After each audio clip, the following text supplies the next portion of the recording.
Hi everyone, and welcome to Neuro Digest, courtesy of Andy Speaks for Special Needs Persons Africa, where we bring you stories from across the continent of Africa with focus on neurodevelopmental disabilities, caregiving, the journeys, the stories, the highs, the lows, what we've experienced, and everything you would like to know, from professionals to parents to autistic persons with cerebral palsy, the neurodiverse spectrum in full. So stick around and let's take this to the next level. So today I am having an awesome guest who's been an advocate for special needs for a very long time, and that is the chair for Differently Talented Society of Kenya, Alice Mundia. Karibu, Alice. Thank you so much, Sylvia. It is an honor to finally have you. You know, when we were having the TV show, we didn't have enough seasons when COVID came now to continue with conversations. And now that we've changed the story and now we're doing podcasts, both on our YouTube channel and on Spotify, it is awesome to finally have the conversation. Wow. So today, Alice, we will be diving into the history of disability in Kenya. Because you've been there, what, 10 years? Yeah, for slightly more than 10 years. More than 10 years. Since 2010. So introduce yourself. It's been quite a journey. Introduce yourself. Why did I choose you to be the one to tell us about the history? So let our viewers get to know a bit about Alice. Thank you so much. My name is Alice Mundia, the chairperson of Differently Talented Society of Kenya, and also a mother to a 19-year-old autistic young adult. 19. Okay. Awesome. Okay. I'm just starting teenage, so trust you me, that is a hats off. Wow. Okay. So it's been quite a journey. It's been a journey. Yes. Now, Ebu, tell us, for you, since if he's 19 now, that is in the early 2000s when you gave birth to your son. Yes. So for today, we will not get into your personal journey, but we will be having you again to tell us that. But in the state of, for how we met actually with Alice, is in the corridors of advocacy. Yeah. Yes, you know, so in the disability space we have forums where we go championing for the changes that we want to see, and we contribute to what should be befitting to our children. Remember, for our children, they're not verbal, so it's not like every other disability where you have the person who's on a wheelchair coming and telling you, this is what I want. The verbal autistic children and young adults are very few, and because of the nature of autism and that social interaction challenge, you find we don't have many. We have like 2 or 3 right now in our country who are advocates. So the journey has just been done by organizations for persons with disabilities and also by caregivers. And as one of the key startups, Alice is here with us today to share with us how this journey has been. Wow. Yes. So what did it start for you? Thank you so much, Sylvia. I think my advocacy journey began somewhere around 2010. Okay. And this was like 2 years after my son was diagnosed with autism. I would say the first 2 years were crazy. They were definitely crazy. As I tried to navigate between therapy, occupational therapy at Kenyatta National Hospital, getting to learn what autism was at that point in time, Googling, a lot of checking out what is happening online, what is happening across the globe, interventions. And I think that time my son was in a school somewhere in Buruburu, and that is where I met a gentleman who was called George. And I remember George mentioning about Autism Awareness Kenya. And so I attended the first meeting at Braeburn. That was in 2010. Hey, you guys, you can imagine. Areas, my friend Braeburn. Okay. You can imagine. And that organization was more professional led. Because I remember our secretary was Trixie Pujo, and we had Puja Panessa of Kaizora, but our chairperson back then, Sospita, was also a caregiver. So I remember when I attended that forum the first time, that's when I got, of course, to interact with other caregivers and to actually meet the professionals. Normally it feels like a light bulb moment, like I am not alone, you know, the first time you go and you're like, or actually there are other people, because it's a very lonely journey, I have to say. Yes, it is. The minute you get your diagnosis and then you're just trying to figure out where do I go from, then you hear words like occupational therapy, speech, things you've never heard before. Neurologist, I was like, I just knew a neurosurgeon because of that book for Ben Carson. But then now when I was being told on my side that you need to see a neurologist, I'm like, who? Again? For what? You know, for what? It's autism. Oh my God. Okay. Yeah. So those days, I think there was very little awareness and advocacy back then. And I remember meeting the professionals, getting to ask questions, and I kind of like just felt at home. And I remember we were moving towards April, the Autism Awareness Month in April, and they were organizing for and the annual event. Oh, they had an annual event. Yes, they used to have an annual event back then. And we used to do a lot of awareness raising across the shopping malls in Nakumatt back then. Like 3 days would spare 3 days in the month of April to do awareness within the shopping malls, talking to customers coming into Nakumatt. How did people receive you? I can imagine at that time, if it's still a struggle now, that's like 13 years ago. Yes. What even people listening to you? It was very hard, and people were asking so much questions, and they also they were really just taking flyers and yes, that's what I'm just give me a go. Of course, people were disinterested, but you would also get caregivers who were coming in to show, of course, family members of persons with autism. And back then, I don't think there was any. There was the only autistic self-advocate back then was Nani of Walking Autism. Okay. My good friend, I remember her name soon enough. So there were very few autistic self-advocates then. And I remember now during that time we had an AGM. And there was even an AGM. Yes. I think if you're talking of 2010, that was when I was giving birth to Andrew. Imagine. So you guys were preparing the way for us who had not yet even did not have an ounce of an idea. So wow. And that's when I became a volunteer assistant treasurer at Autism Awareness Kenya. And I would say that. And it's always voluntary service, yeah, right? it's always voluntary service. So how do you balance voluntary service and raising your child? I can tell you that advocacy is not easy. I think it's not for the faint-hearted. Yeah. Because I can tell you, when you have to volunteer your services, you have to give your time. You have also to give your time also to reading and acquiring new information. Yes. Attending workshops, accessing online materials, accessing online workshops, because when you're dealing with caregivers or autistic self-advocates, definitely you need information. Yeah, because when I started also, I remember it was not easy. You're trying to learn. For me, I went to the UK first to just interact with the systems. I did my research out there, benchmarking, talked to my brother in the US, what goes on. But most of my insights came from the UK because they're one of the best, standards that we have when it comes to social protection. And also ideas within the school. I talked to actually the people who changed the narrative in the UK. So like it was God was sending me, because I was in a place where I didn't know what I want to do with my life. I was very scared. When you start getting that midlife crisis when you get to 35.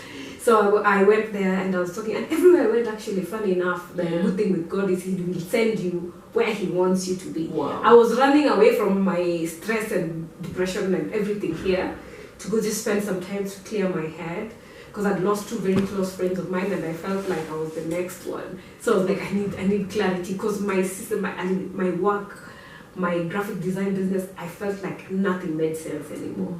When you're seeking your purpose. Yeah. And everywhere I went, I found someone about disability, everything. Then my sister has a child with Down syndrome. So it also gave me an insight on exactly, because now he was at least more grown. And I was trying to understand like the operation, the procedures, how are they in school. So I went to his school, I was playing mommy to him for a while. So I got that first hand, like seeing the way they do their IEP. So that's where I got my insights. But when you come back home, even getting meetings with the ministries was like homework. Yeah. I tell you, my friend, You go, you sit, you're sent here, you're sent there. Nobody knows anything. It's like disability, and for the neurodiverse, it's something like, we don't have time for that story. You know, that's someone else's business. So we chose to make it our business, right? Yeah. So, and like I say, not for the faint-hearted, there are those days that you just feel like, I can't do this no more. Yeah. Do you go through those days? Because I'm like, what did I put myself into? Because I'm like, I have my own child. Yeah. Can I just focus on my child and move on? Because it is also a job other than not being for the faint-hearted is not really appreciated. I don't know if you've had such moments where the demand from the people you're representing feels like whatever you're doing, they look at it like it's not enough. Yeah. Yet at the end of the day, for you, you're looking at all I have put in, because the results are not overnight. Yeah. I am sure the results are not overnight. And when we are going for these meetings, like where we met, I think what was the first time we met, by the way? I remember it was a meeting, but it was... In Kasarani. There was, I think it was in 2019. There was some discussion going on. Actually, that's when I started my advocacy. Do you know whether it was around statistics or the upcoming... Yes. That it was about census or something. Exactly. Yes.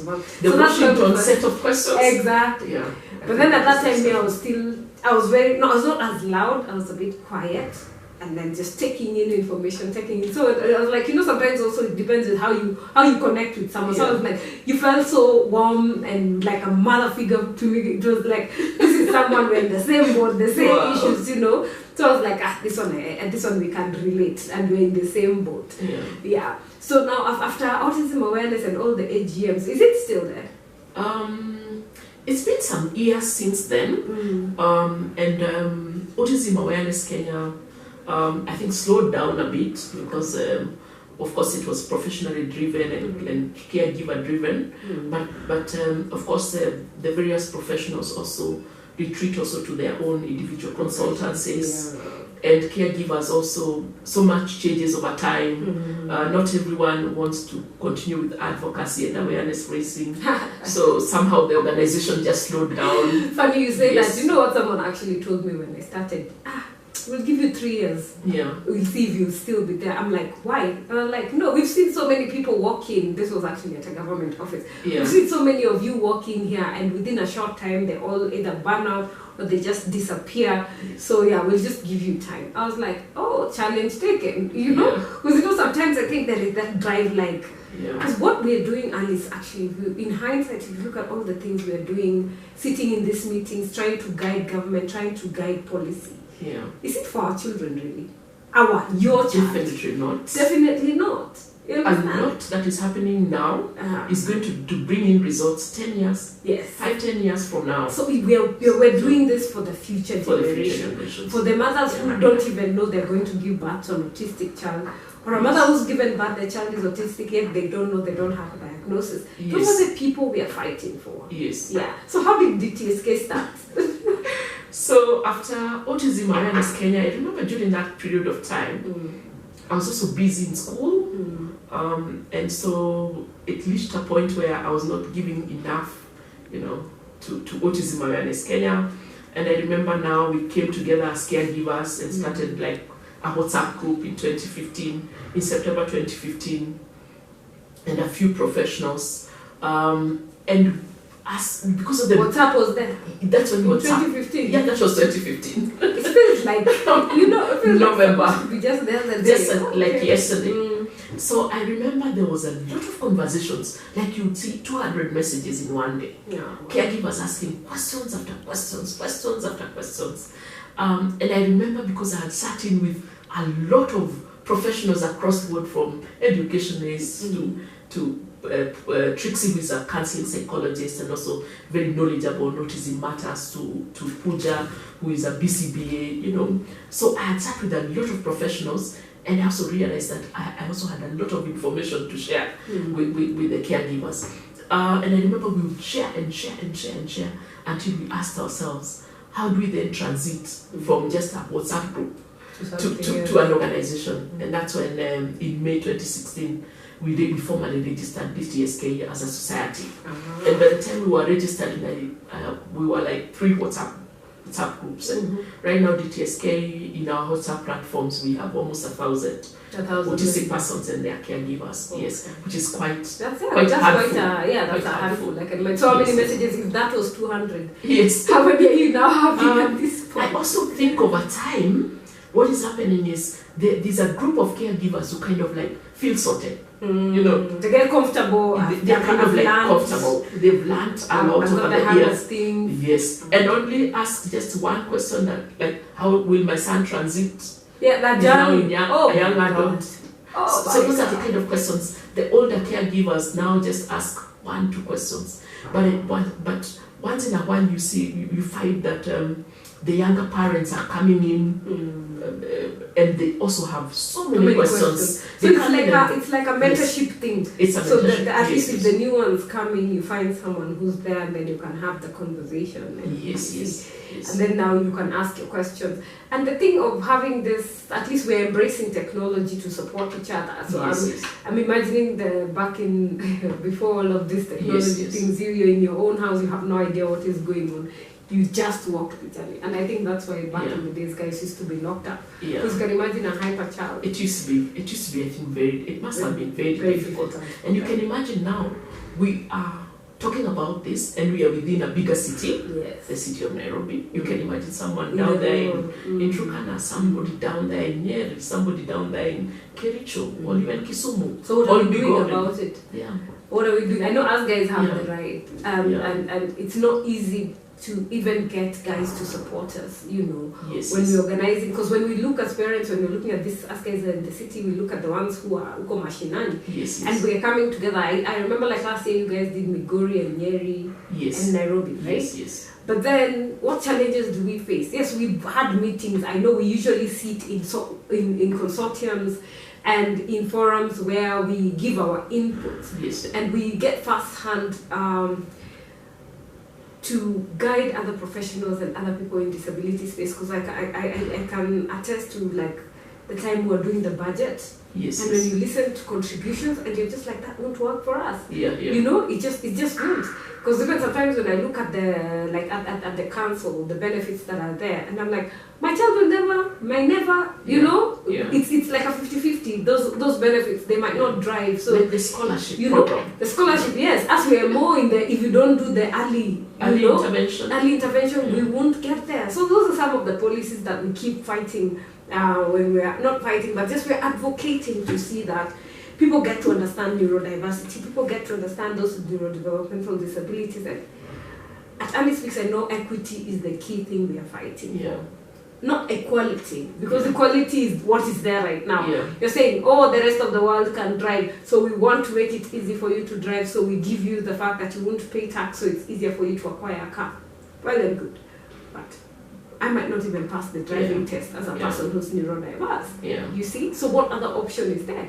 Every time I always talk about that parent with a child with cerebral palsy, and the fact that maybe as a parent, getting that car as early as possible makes my movement for therapy, all that. Can you imagine how they carry their children going for therapy? Public transport, the way it is a hassle. Maybe I can take a loan and get a car and it makes my mobility hard. But then our laws state what? That until that child is 18, then they can apply. You're not helping me. By that time, I've broken my back, I've given up, or and probably that child is not in gainful employment. Exactly. Because of the high support needs. Then what next? You know, those they benefit from tax exemption. Of course, we definitely know that this is a spectrum, and there are those who will be able to get into gainful employment. But what of the large majority also? Because the majority they require therapy, they require, you know, all these supports. Yes. So we are hoping that all this, that from what has been done there, the work that you guys do at DTSK, when we are coming in together in all other organizations, and hoping that we all have the same vision. Let me touch on a very, very, very delicate matter. Someone had said the lack of unity in the space of those people who are championing for disability could be one of the challenges of your not going far. Do you agree with that? How has your experience been? To a large extent, yes. But remember that we've all find ourselves in this space. So meaning that when we started off, and I would say like for DTSK, when we started off, we were in that caregiver pity situation where we are talking about diapers, anticonvulsive medication, therapy. Then, as we transitioned as an organization, we realized that we needed to link up with others and could not work alone. We realized that we needed also to change our main goal, not just awareness creation and advocacy, but at the same time we transit also to empowerment of the caregivers and empowerment of the young adults and transition of the young adults into either gainful employment or micro enterprise. So what happens is every organization begins with certain goals and objectives. And so because there's no funding, there's minimal funding, most of these organizations are not able to transition. They, like, I would say, like an organization that begins in Nyeri, a caregiver small support group, they will continue meeting, having monthly meetings, having a small WhatsApp group, and of course supporting each other when it comes to food. But since they have zero funding, they will later be able to move into a national outlook. So I think that is how most of the organizations of persons with disability have been formed, all the caregiver support groups, the CBOs on the ground. But now, because we are fragmented, it means that we are not able to also progress well in terms of a national outlook. And I also like what UDPK does, because the United Disabled Persons of Kenya, UDPK, which is our umbrella body, also brings together all of us into one platform, like various organizations of persons with disability, into one platform in one space, and also is able to also organize forums where we can all meet.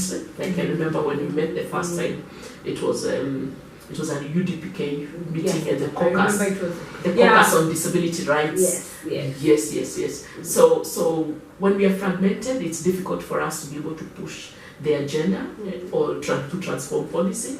But over time, we've realized that we need also to link up with others. DTSA needs to work with Addis Speaks. We need to work together in the neurodiverse space so that when our neurodiverse voice is heard, it's heard in a unified way. And what we've also learned also through our forums with NDI, the National Democratic Institute, the memorandums that we've done. We've done so many, especially COVID time, right? Yes, we realized that when we did those memorandums as a group of organizations, a consortium of organizations, that it was louder, it was easier on us, because we are also coming in also with different skill sets. And also the money, like if you come in together, for that one I know like NDI are the ones who have the funding, but they're not doing it alone. Even us guys, when I come and I say, because remember also as caregivers we're also having different experiences, right? She says the son is 18, mine is 13. My experience, because of the autism being a spectrum, is never the same. So maybe there is a challenge I went through. Like, does your son get convulsions? No. And mine does. Actually, both of them do. My experience with convulsions is something that would be hard for you to represent. If I stand there and I'm like, this won't work for my child with convulsions. So like when we're talking about like setup, and like if we're talking about policy about, let's say, communication, that caution that they have to put, like flickering lights will affect. That will not cross you. As much as, yes, you're a parent to an autistic child. I am a parent of but then there are two different ones. Even when we talk of hyperactivity, Brad is very hyper, Andrew is very calm. They're both autistic, and then the comorbid conditions they all have makes it like such a wide presentation. And this reminds me, like, one of the forums that I am in for cerebral palsy, someone was like, Sylvia, you always talk about autism. Who represents us? I'm like, that is what I'm talking about, that unity.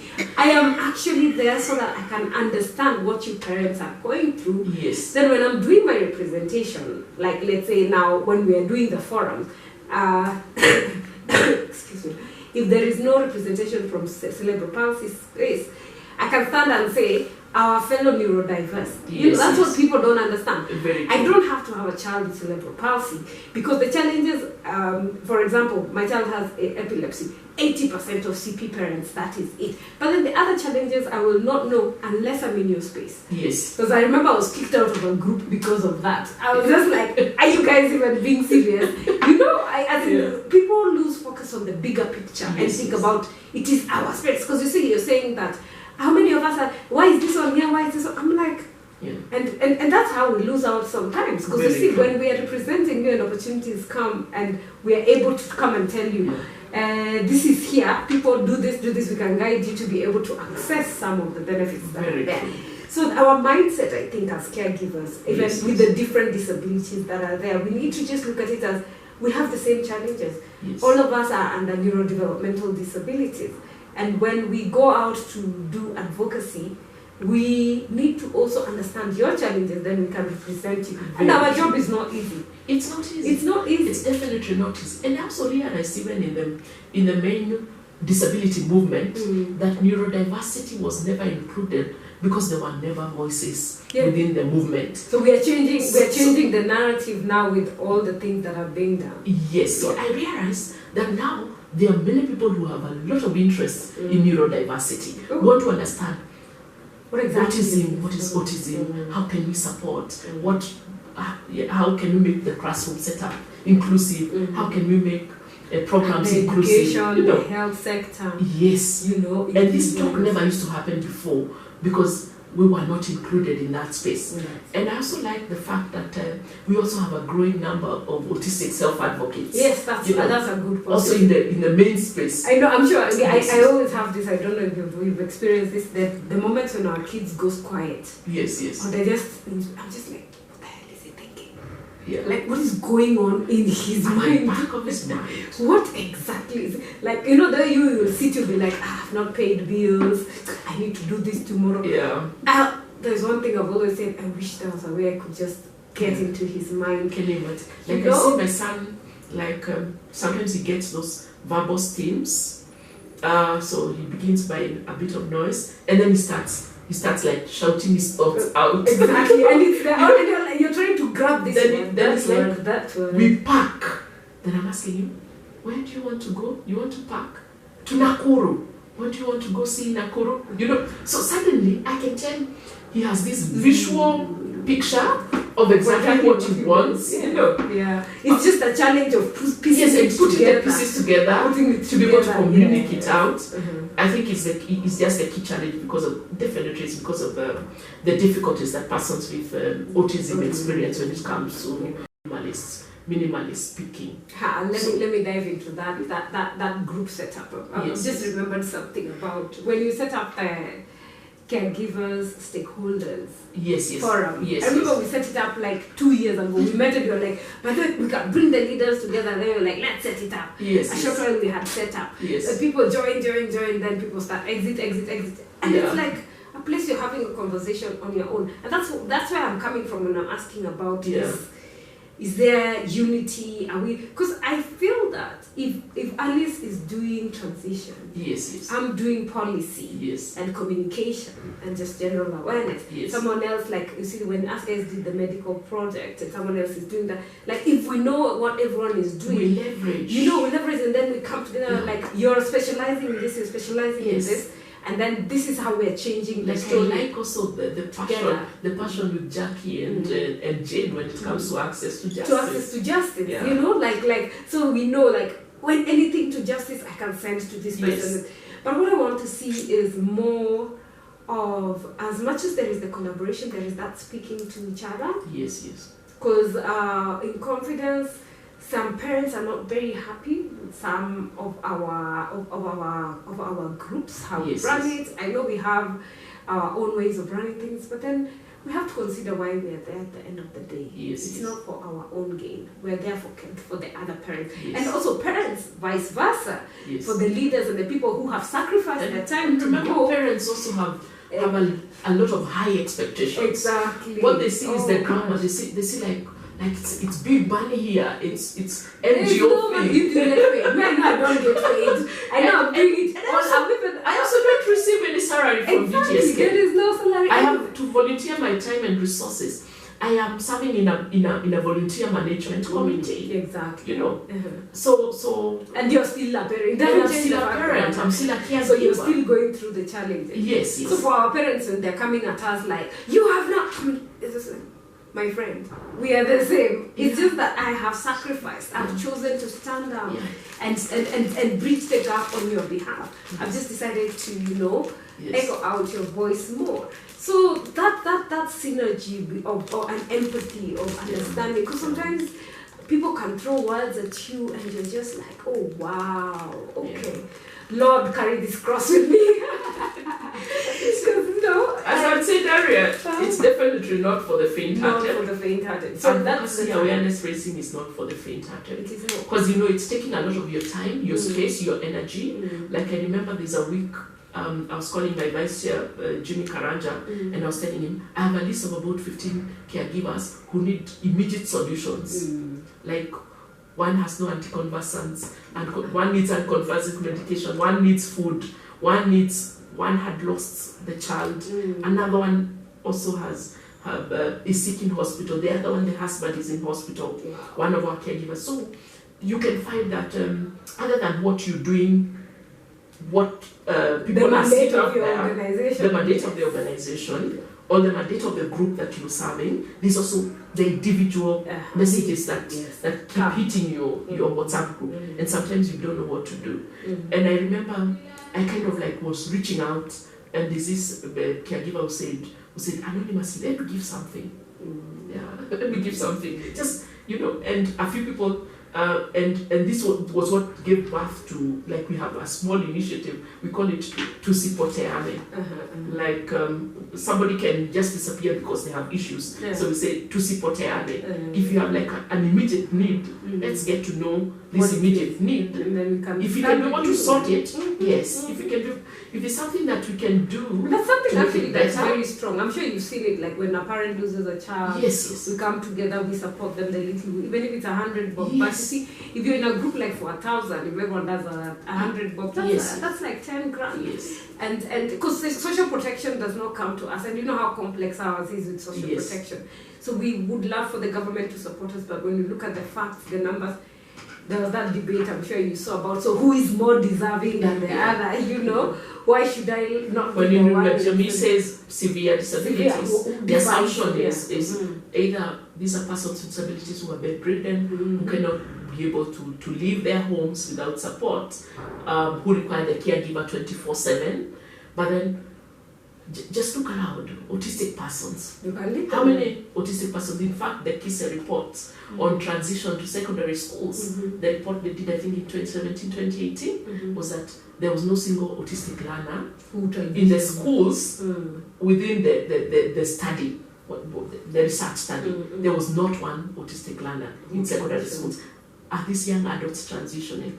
Or are they requiring support from their caregivers in adulthood, and what can we do? Because I think the mindset that has been there traditionally of just lumping people, like you said, MH, the mentally, I don't want to refer to that specific statement, where autistic persons with Down syndrome, cerebral palsy, other developmental disabilities were all put together as him. And when they say MH, it's like we are saying, we cannot really handle you.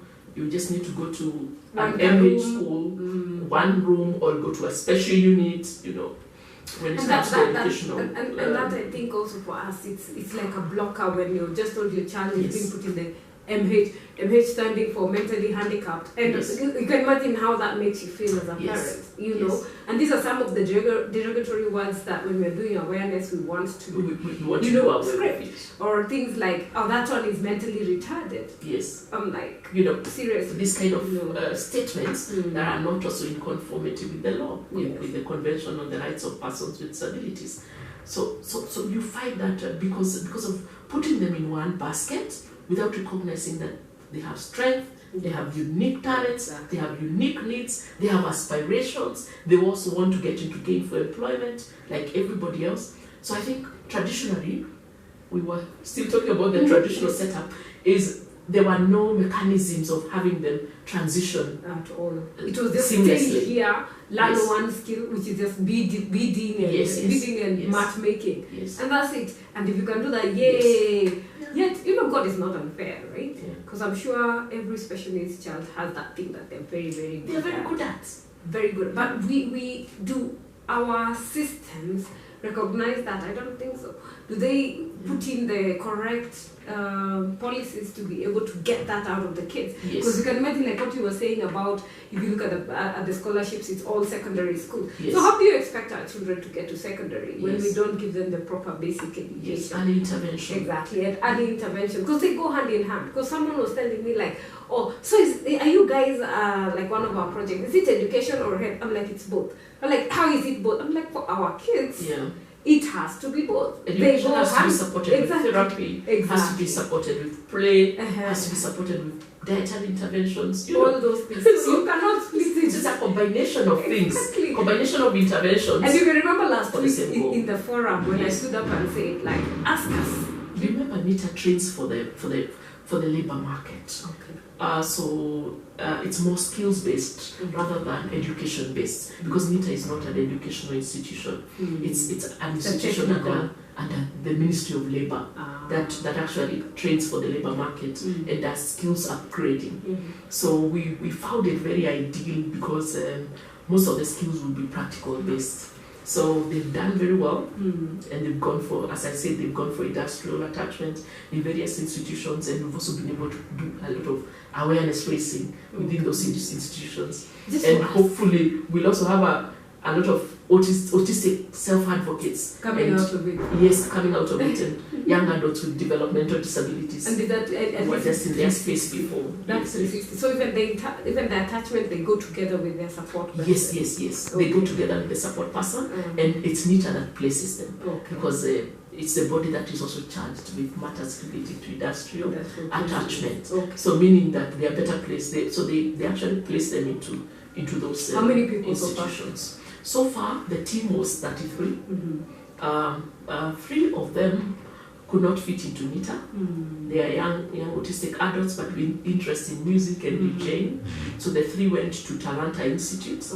So the team NITA is about 30. Yes, that comprises of the young autistic adults and their caregivers. So must they be under DTSK for them to qualify? This was a pilot program, and it was funded by the Australian High Commission. So we will be able to document it, and hopefully others will be able to leverage on it, because this is a program that can be replicated across the country. I think that's something in various counties. Even the government can take it up. Yes, this is something that even the Ministry of Labour can take up, because it's one program that allows the young adults who have been left behind in the past and seem like they cannot transition into gainful employment.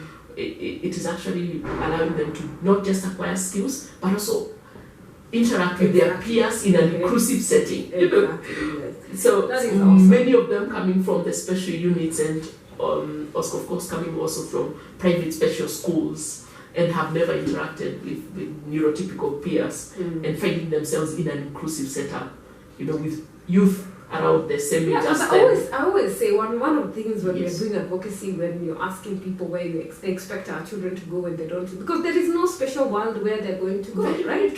They have to come back into the community. But the minute we don't include them, even from the basic things, so what are we trying to say, you know? Where will they be going? Because you see, like when you're asking, there's no transition to secondary, where do they go? How many technical institutes are there? Yes. Trust you me, I have the list. It is a shame. And if you go to the educational based. Yes. They are not practical. It's just education based, and very few. And the other thing that I find that we have gaps in is like actually in the general public schools. Yes. The special units are set up aside, like Wale. It's not in the plans. The way they're like, class 8 have to get this, the teachers have to achieve this, even hold them accountable. How many hold their special needs teachers accountable? Even the number of how many students they don't know. Ask any head, I can bet you they don't know what is going on. I have gone around in our advocacy journeys, and that is the same story. You'll be told, oh, there is the head of the special unit. Ask them those questions. I'm like, we're talking about integration in schools. We're talking about inclusive education. And you don't know the numbers of your children who are being integrated into the mainstream. Anyway, that's why we're talking about all this advocacy, and it has to keep moving, and the conversation has to go. CBC was going to cure this, but now you see also in CBC also, there's the KIPSEA exam, and there's also the KILEA exams for the intermediate exams for how many make it to Kipsea? Very few, because I think so the higher you go, one of the challenges we also have is the issue of assessments. The EACs, the education we don't assessment. have how many EACs. Do you know resource how much? centers. Let me ask. How many? We have one EAC in Nairobi, right? Yes. How many? Roughly, I wish we had such a report of special needs learners who need that assessment to get into school. Yeah, because I think assessment has also the staffing of the educational assessment resource centers has also been a key challenge. In Nairobi, the most common ones are St. Anne's and also the most common ones are, but I think they are around 6 or something. But I think the staffing issues has made it difficult. I only know 2 people actually. Yeah. When it comes to there are only 2 people. There are only 2 staff, I think, within Nairobi. And then apart from that, we have Kise now. Yes, and now Kise. But now Kise is getting overwhelmed because you see now everything is falling. Yes, and mostly now they are doing more functional assessment. I think the assessment is also a key challenge because remember that these learners are on a spectrum. So there will be learners who can go to transition, and also even currently without the full implementation of inclusive education, there will be learners who can actually be able to transition and be integrated into the mainstream schools and move towards the academic pathway. But probably that is not happening because happening so well because of the assessment. But you see, even with the assessment, now my other challenge is when we are having JSS, the setup we have for JSS. Yes. Why don't we have a similar one when we are like, okay, special education, after that, either Kipsea and or Kilea one, and we say, okay, this one, the pathway is vocational. Because you see, in the same institution, you only have one special unit. Yes. And that is why everything is, because when I look back in hindsight, I'm like, now the special units is both a mix of age-based and stage-based. So meaning you can find a 7-year-old and a 20-year-old in the same class. That is the setup. So if the young adult starts having a bit of teenage and behavior issues that come with teenage, and then they are with the young and they are with the 80-year-old in the same class. Then you also, of course, call the mother. Those stories from the caregivers, you call the mother and say, this guy is not fitting in. I call that tabia baya. That's the challenge also I have with sometimes with the special units. Because of course it's both. It's not really age based. It's stage based. So meaning all of them are in that one. But the good thing is, if now our education system is taken seriously, it will be both age based and stage based. So you have within the special unit now. And this is something when we are having, because our first key pilot school was Kasarani Primary. Yes. And what we're looking and having a conversation is, we separated the classes so that you're able to have the skill-based, the age-based. But then now, well, let's go back to the other root problem. You give me 2 teachers. Now they're splitting themselves across all the students in there. Because yes, we have done as an organization, we've split it for them. This is how it's supposed to be. But then the staffing issue, because it's a government school, comes from there. Like during transition, now one got promoted. There was a lot of shifting of teachers. One got promoted. The next one is retiring in a very short time. Yet there is no person who has been posted. So how are they supposed to come, start teaching? Remember, when we're talking about individualized education plans, that means they're supposed to come, meet the student. This is where they are. This is where they. Do we have even those things? And that is where the standardization needs to come. I know KICD is it's in the process of developing an inclusive education handbook that is inclusive of all learners. But I still think that the in-classroom setting, there's still a lot that needs to be done in readiness for inclusive education. Definitely, I think we are having this conversation now. 10 years down the line, we'll be sitting and be like, wow, I love what's happening. You know? And that's what advocacy is all about. That's what advocacy is about. That is what it is. We might not benefit for me, let me tell you the challenge I'm having right now, because you've gone ahead and you've passed this.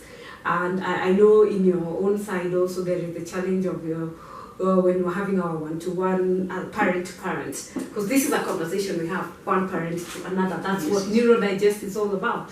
So I'm at that stage where we are now 13. Yes. We have not acquired fine motor skills to be writing. Yes. Sometimes when we see the way people say, oh, my child can write, their name can do mathematics, I'm like, so great. What are we ever going to get there? So I'm in that point, I'm feeling like, it's a new navigation journey. What do I do? Yes, yes. And I think we will have a sitting to discuss that thing of transitioning in detail, the parenting side of it after today's conversation is on vocation, so let me hold my thought. But Yes. all in all, is like, as parents, Yes. where do we get the guidance to know that from this stage, if these are the things you look forward to, if your child can go either to vocational training, Yeah. or do we continue spending money in the classroom Yeah. when it looks like it is? Like, and then there is this issue that comes, my child is a good artist, my child is a good singer. Yeah. I've ever gone to ask a music school if they can take us. Either they'll say, no, we cannot take him Yeah. because it's a special needs child, or no, it is too expensive for me. As Or a they parent. require a certificate to be able to enter into Exactly. this specific institution. So we have When we were doing assessment, by the way, for NITA, Mm. we also have encountered those challenges, Mm. the preparedness. Like, you will find a 24-year-old and you're asking the parent, what is he good at? Mhm. Then the parent is like, wow, let me call That's the a good dad. question. Or let me call the Let me teacher. call the teacher. Let me call the sibling. Is it IT? I'm not sure he loves touching the phone. And one of the key challenges also we have is the preparedness for transition. Mm. Are the schools preparing the young adults to transition? Because transition is supposed to happen when the child is somewhere around from the age of 8. By the time they get to 12. But you see the But challenge. now- Let me challenge you on that one, Also Alice. history. At 8, Yes. this child, let's look at the chrono. There is the age, and Yes. then there is the mental age, then there is the Yes. chrono age. Right now, my child is 13, but if I look at his body is 13, Yes. fully 360. If I look at his mental age, I'm seeing more of a 5-year-old, Yeah. not even fully 5-year-old, Yeah. like a 5-year-old, a 3-year-old in Remember, one. at 8 years, you are concentrating on the therapies, the Exactly. interventions. Yes. You are still struggling to discover even what autism is. I'm still Because the struggling even to diagnosis find a also school. happens late. Exactly. You're struggling to get a school where he can be accepted and he can be placed. So transition is supposed to happen early, yes. But then transition is not happening. But is it a Any fact? preparedness for transition is not happening. Now, So- this one is where now the African context comes. Yes. Because there is the international standards that state these things, but then we are in Africa. We are in Africa, yes. In Africa, we are behind in so many things, and that's what we're trying to do with our advocacy. And like we said, Neurodigest is about conversations, Africa conversations Awesome. on the facts that are going on and the changes we want to see. And this is something that I've seen across all. I think it's only one school in Ethiopia that I came across that was able to have a one-on-one therapy. So you find this kid's transition is impeccable. Yes. I walked into a like junior secondary, Yes, quote yes. unquote, and my task was identify the autistic child. And remember, these guys learn English and they learn Arabic. Yeah. And of course, for me, being a parent, then those things I know and interacting a lot, I'm able to pick out those things. But do you know it was a tough one. They've been integrated in all mannerisms, everything. There's nothing else. The way here we are saying one day he's there, the next day he's in the special unit. Yes. No, that child is in that integrated setup. Wow. And the therapy They sessions, provide the therapies, they they're provide from zero. behavior interventions in the classroom, the classroom setting, is the perfect. support, The materials support in is there. the visual aids Let me tell and you, the visual schedules. from equipment Wow. to set up, but of course it's a private school, Yeah. it's not a government school. Disclaimer, and that's where we hope for. So the good thing with such things is now we're able to benchmark. Yes. And the one thing that I saw that was exceptional that we lack, Yes. when you enter the school, it is one-on-one therapy. One therapist, like the whole day, it is therapy and playing. Like, those therapy activities that teach you. So you find fine motor skill comes, everything comes, then they space it out. The next level is 1 to 2. Like two students, one therapist. So because that intense one. So they start very early, because those were 3-year-olds when I walked in, were 3-year-olds, etc. And you find it very, very intense. Then now as you go up, then you're becoming independent. Yeah. And then now you're being transitioned now into the general school. I love that because that early intervention, that early intervention is very key. They say that the brain is neuroplastic, Exactly. neuroplasticity, that you flex it, you flex it, and it forms a neural pathway. But remember, that's also age. But now when it's age-based. age-based, early intervention is very, very key. Because if you provide therapy at that age, education, those other interventions and support, and a bit of reasonable accommodations within the classroom setup, I am just imagining that how far we can go, right? You know, this child will be able to learn a lot of skills, Yes. and you are able also to keep him in, like our children have a lot of difficulties in attention the issues of attention deficit, sitting in one position, and also behavior issues in but the classroom. Like you said, all these are things that the brain has been trained to. Because you see, by the time I figure out what is going on, and even right now we see a lot of the ADHD being a comorbid. Yes. But by the time you're realizing, I got my ADHD, I've always self like this looks like ADHD from what I read. But the actual diagnosis, we got it last year because it was becoming too much. You've seen the sensory, like the sensory classrooms, where you find like like it's both therapy and sensory, sensory oriented. The lighting, the classroom setup, and the learners are visualizing and learning, but at the same time therapy is happening. At the same time, they are actually on that. But how many institutions are looking into that? We look forward to that day. Maybe we can actually start our own with all this information that's flowing from our experiences. Wow. Maybe it would be one solution. So if you're an investor out there and you're looking to get into this space, you can talk to us. Awesome. I think we're something we are able to do. Awesome. So it has been an awesome conversation about advocacy, our journeys, and what we've done as individual organizations, and what we hope to see from partnerships and people coming together to change the narrative for the future. Like we said, all we're doing as advocates for special needs, and especially the neurodevelopmental disabilities and the neurodiverse community, is so that the future is better for those who are coming behind us. Because our children might not be benefiting from all the policy changes and the pushing for all the standardization that we are hoping to see. And today our guest was Alice Mundia from DTSK, and they're doing an awesome job. And of course, watch this space for greater partnerships on changing this narrative and projects that we are hoping to do together moving forward.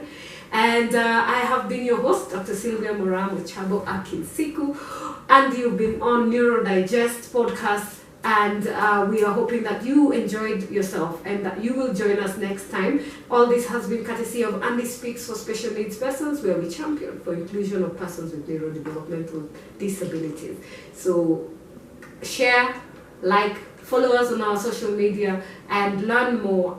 And also remember to light the candle of the next person by letting them know that we are here, and we'll give you all the information that you need so that we can have the vision of an inclusive community coming to life. Thank you, and see you next time.